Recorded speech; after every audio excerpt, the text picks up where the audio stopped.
Institutions of higher learning which have not met the tough conditions set by government to curb the spread of COVID-19 will not reopen by September. And as our reporter Gabriel Kudaka explains, Education Cabinet Secretary George Magoha advised these institutions with a larger number of students to set up makeshift learning structures or consider reopening in phases.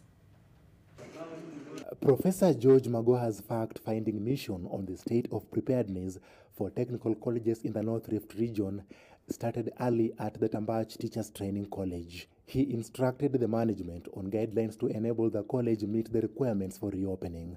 Very minimal water points that are required.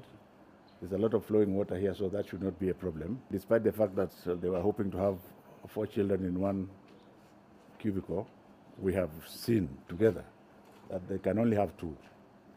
So the principal is going to work backwards to find a formula for reopening.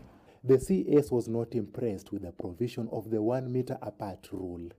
We've seen 2 classrooms. One was perfectly done, the other one was not, and the answer to that is that she should use simple masking tapes or other kinds of tapes to measure 1.5 meters from one head to another head. The classrooms and accommodation rooms are not the only area of concern.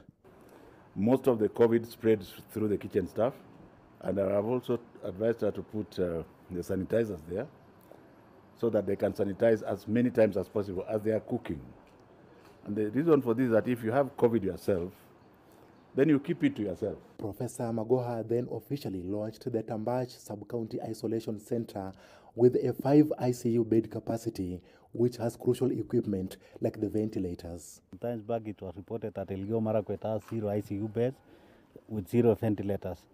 But at the moment, I think you've seen the institutions with the lowest risk of transmission will be the first to open. Gabriel Kudaka, NTV.